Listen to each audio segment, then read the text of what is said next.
Deputy Prime Minister, there have been drone attacks and incursions into the airspace of Poland, Romania, Estonia in recent days, and we understand it's by Russia. One case for 12 minutes. Now, 10 years ago, the Turks shot down a Russian aircraft within 17 seconds of it entering their airspace. It's never happened again. Why is NATO holding back? I don't think NATO's holding back. We've sent a Typhoon and a Voyager to support NATO missions in the eastern flank. And of course, we are in close contact with both Poland and Estonia. This is a very serious breach. It's potentially a serious escalation. NATO's eastern flank is taken very, very seriously. I remember being up in Norway discussing these issues in the Arctic, and of course in Poland, in Warsaw, discussing these issues. And Article 4 has been stood up. Indeed. And Russia can expect NATO to protect its territory. Well, that's right. I mean, the Estonians are invoking Article 4, which means that they seem to think it's much more serious than having some Italian or even British fighters fly by. The question I think the Estonians are asking is, why didn't NATO shoot them down? Well, let's remember our troops are on the ground in Estonia as we speak, because we do take seriously the eastern flank. It would be wrong to comment on operational decisions that are made and judgments that are made. In a way, that's even worse. At the time. That's even worse. Our troops are on the ground and there are Russians flying above them. And you will recall that there was some speculation initially that this may have been unintended. But what is clear, as of this weekend, is that British troops are engaged in supporting NATO's eastern flank, and we take very seriously any breach by Russia. Well, I suspect in the Kremlin, they might be saying, we were able to overfly a NATO country for 12 minutes. Nobody interfered with us. Mr. Putin is provoking. He's toying with us, isn't he? Well, it's definitely the case that he has imperialist ambitions. We're seeing that on the ground in Ukraine. And if you're in the Baltics, they are very seized with Putin's ambitions, no doubt about that. But it's also the case that combined with 27 countries, of course we can face down Putin. He knows that. All right.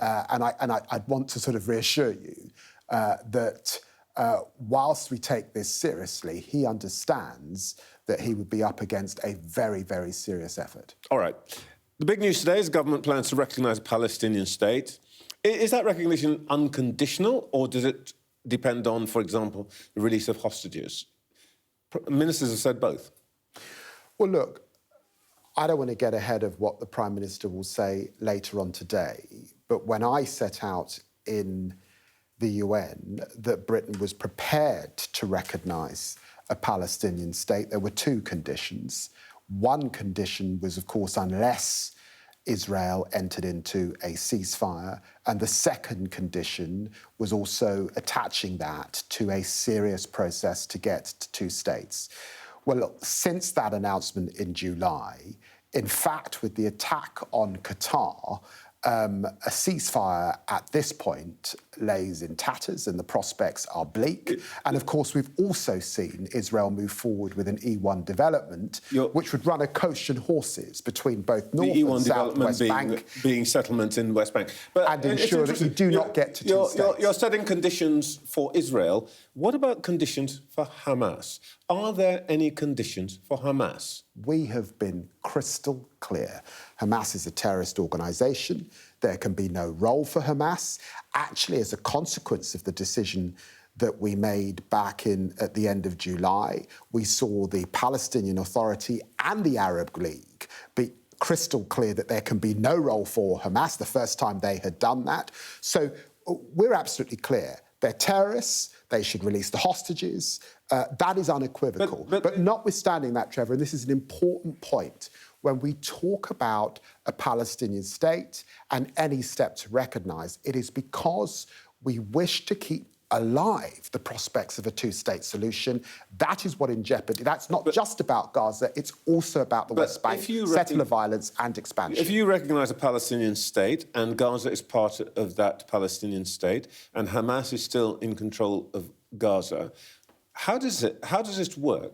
You want to recognise an independent state, but you're telling that independent state who its leaders should be. I think we used to call that a colony. No. One, let us not confuse the Palestinian people with Hamas. No, Two, let us recognise... The question is, who's in government? Are you saying that you will not recognise the Palestinian state if Hamas is part of government? Or are you saying it doesn't matter who's in government and you will recognise them come what may? Trevor, your viewers know that we are some significant distance from two states.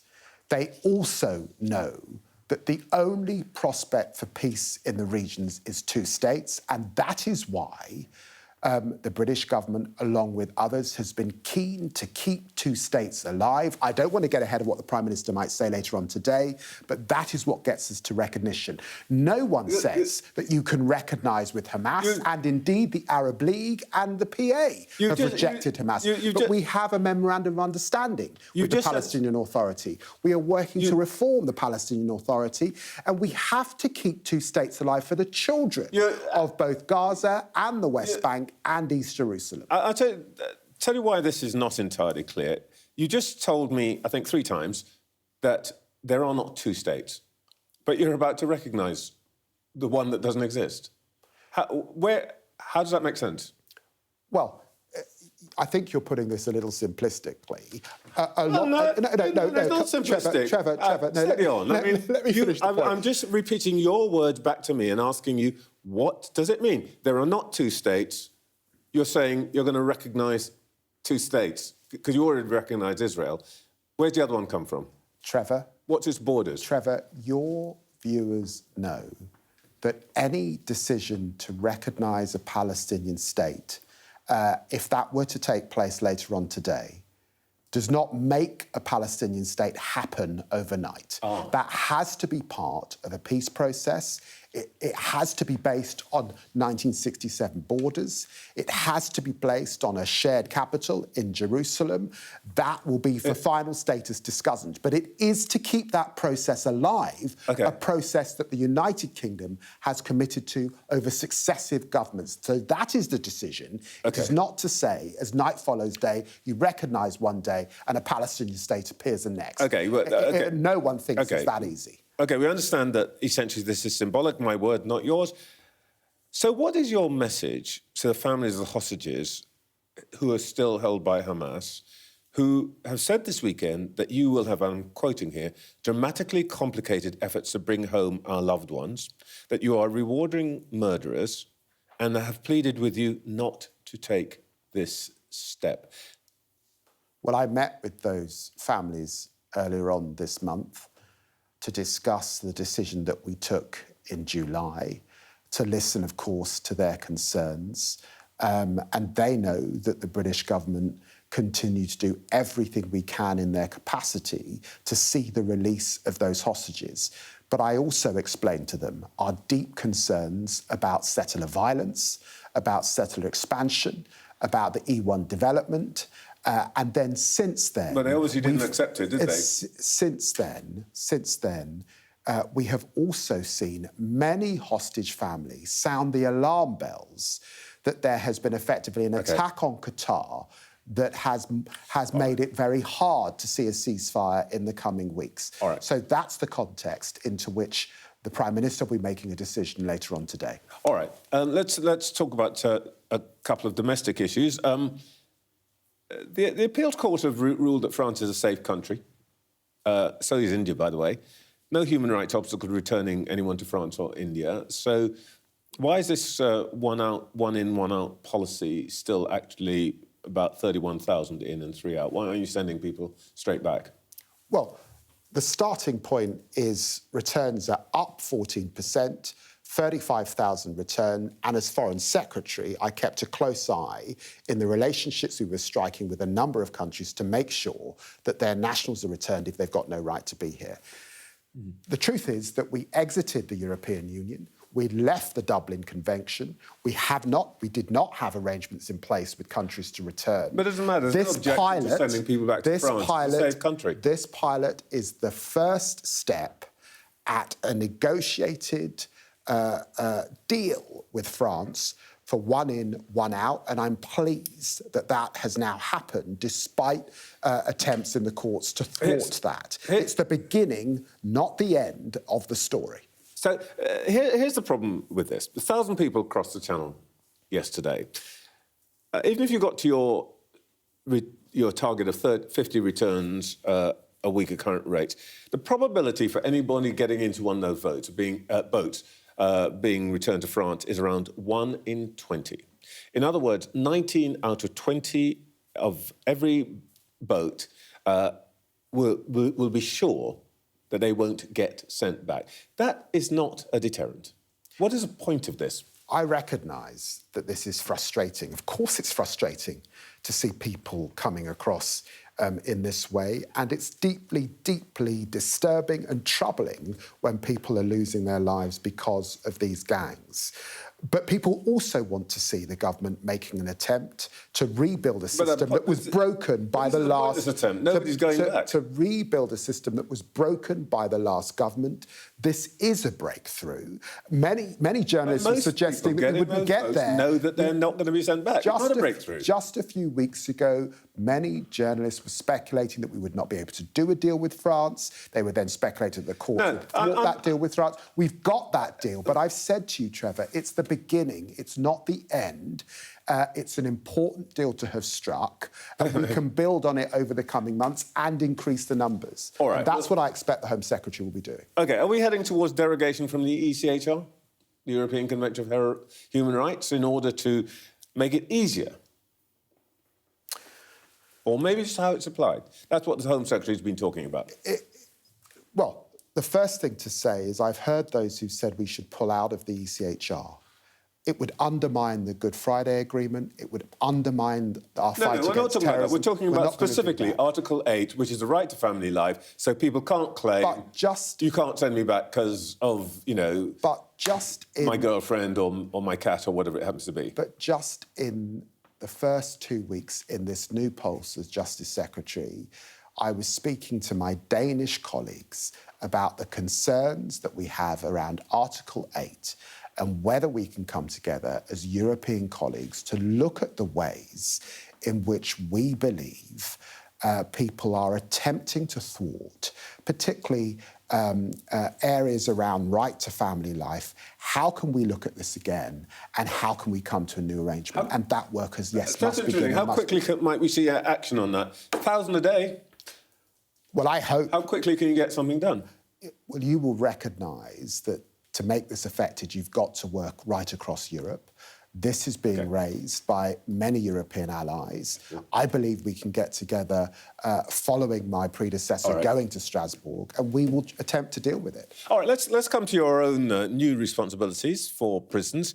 Can we expect to see further rounds of early releases to relieve overcrowding in jails? Well, I was very pleased to have the second reading of the sentencing bill. As part of that, we are going to deal with the horrendous situation we inherited.